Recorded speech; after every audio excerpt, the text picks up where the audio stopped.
নমস্কার সবাইকে। আজকে আরেকটি নতুন বোতল আর্টের ভিডিও আপনাদের সাথে শেয়ার করতে চলে এসেছি।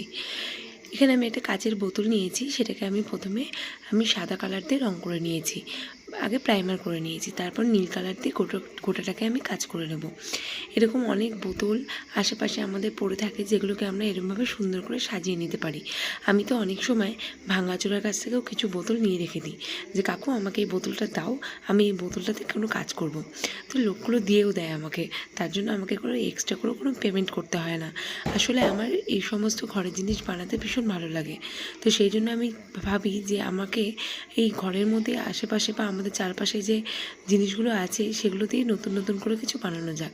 আর আমি কিন্তু আমার বেশিরভাগ আইডিয়াগুলোই পাই ইনস্টাগ্রাম থেকে। আমি ইনস্টাগ্রাম থেকে সমস্ত আইডিয়া নিয়ে তারপর নতুন নতুন করে করার চেষ্টা করি, তার মধ্যে নিজস্বতা কিছু রাখি, বাকি আমি আইডিয়াগুলো বেশি ওখান থেকেই নিই।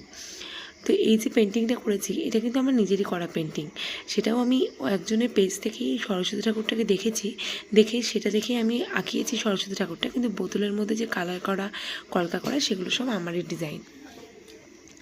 আসলে আমরা তো সব কাজ একা একা পারি না, বা সবসময় আমাদের মাথা থেকেও যে খুব ভালো ভালো আইডিয়া আসে সেটাও না। অনেক সময় আমরা অন্যেরটা দেখেও সেখান থেকেও নতুন কিছু আইডিয়া বের করতে পারি। আমার মনে হয় না এটা আমার কাছে ভীষণ লজ্জার কিছু। আমি অন্যেরটা দেখে যদি কিছু শিখতে পারি, সেটা আমার কাছে অনেক বড় ব্যাপার। যাদের বড় বড় চ্যানেল আছে, যারা অনেক সুন্দর সুন্দর কাজ করে, তাদের দেখে আমার ভীষণ ভালো লাগে, তাদের কাজ দেখেও আমার ভীষণ ভালো লাগে। তাই আমিও চেষ্টা করি তাদের মতো না হলেও কিছুটা তাদের মতো করার। তো এই সরস্বতী ঠাকুরটাও আমি একজনের পেজ থেকেই দেখেছি, আর সেটা দেখে আমি করার ট্রাই করেছি। হয়তো তার মতো অত সুন্দর হয়নি, কিন্তু আমি করার চেষ্টা করেছি, তার মধ্যে একটু নিজস্বতাটাও আমি রেখেছি। কারণ আমি যখন আমার কোনো কাজ করছি, তার মধ্যে নিজস্বতাটা রাখাটা খুব দরকার। সবটা তো আর কপি করা যায় না।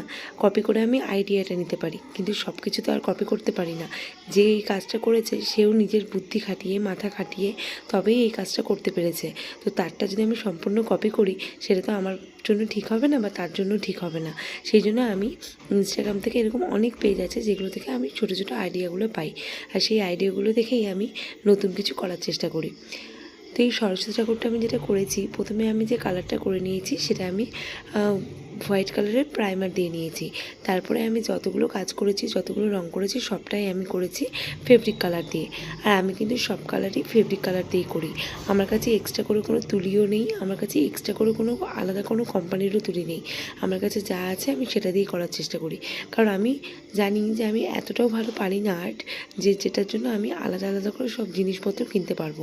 হ্যাঁ, তবে প্র্যাকটিস করতে করতে যদি কোনোদিনও ভালোভাবে সেরকম কিছু করতে পারি, তবে অবশ্যই তখন নতুন করে ট্রাই করব।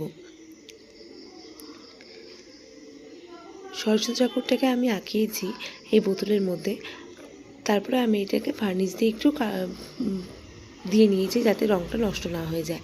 আর আমি আগের ভিডিওতেও বলেছি, যেহেতু আমি নতুন ভিডিও করছি, তার জন্য আমার কথা বলাটা একটু প্রবলেম হচ্ছে।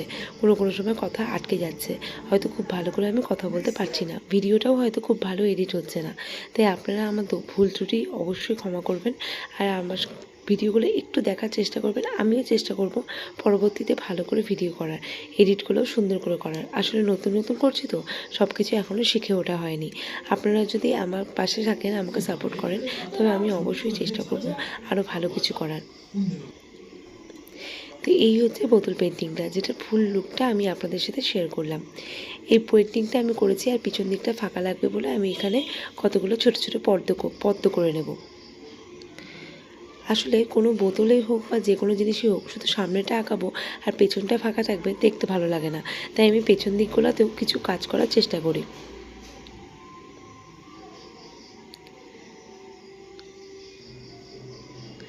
তো এই ছিল আজকে আমার ভিডিও। পুরো ভিডিওটা আমি হয়তো দেখাতে পারিনি, কারণ আমি আগেই বলেছি আমি নতুন ভিডিও করছি, অনেক সময় হয়তো ক্যামেরাই অন থাকে না, ভালোভাবে কথাও বলতে পারি না। তো আপনারা প্লিজ একটু অ্যাডজাস্ট করে নেবেন, আমার ভুল ত্রুটি ক্ষমা করবেন, আর আমাকে কমেন্টে জানাবেন যে ভিডিওটা আপনাদের কেমন লেগেছে।